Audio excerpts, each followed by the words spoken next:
અમારી સમ્રાટ સમાચાર ચેનલ સબસ્ક્રાઇબ કરો, લાઈક કરો, કમેન્ટ કરો અને જોતા રહો પળે પળના દરેક પ્રકારના સમાચારો. તળાજા તાલુકાના ઠળિયા ગામે રાષ્ટ્રીય પક્ષી મોરના વીજ લાઇનમાં ફસાઈ મોતનો આક્ષેપ.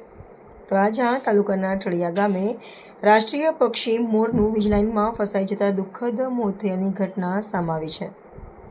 આ મામલે સ્થાનિક નાગરિક દ્વારા જેટકોની બેદરકારીનો આક્ષેપ કરી સમગ્ર ઘટનાની તપાસ કરી જવાબદારો સામે કાર્યવાહી કરવાની માંગ કરવામાં આવી છે. મળતી માહિતી મુજબ ખેતીલાયક જમીનમાંથી અંદાજે 2 વર્ષ અગાઉ જેટકો દ્વારા 66 કેવીની વીજ લાઇન પસાર કરવામાં આવી હતી. અરજદારના જણાવ્યા મુજબ આ વીજ લાઇન તેની વાડીમાંથી પસાર થાય છે અને ત્યાં વીજ પોલના એંગલ ઉપર રાષ્ટ્રીય પક્ષી મોરનું દુઃખદ મોત થયું હોવાનું સામે આવ્યું છે. સ્થાનિક નાગરિક દ્વારા રજૂઆતમાં જણાવાયું છે કે વીજ લાઇન અને તેના માળખાના કારણે રાષ્ટ્રીય પક્ષી મોરનો જીવ ગયો હોવાની ગંભીર બાબત સામે આવી છે.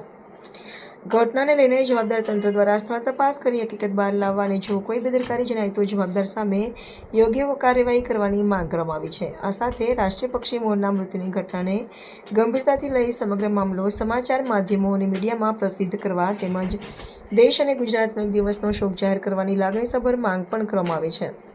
સ્થાનિક નાગરિકોએ રાષ્ટ્રીય પક્ષી મોરના સંરક્ષણ માટે વીજ લાઇનના કારણે પક્ષીઓને થતા જોખમ અંગે તંત્ર દ્વારા યોગ્ય તકેદારી રાખવામાં આવે તેવી પણ માંગ કરી છે.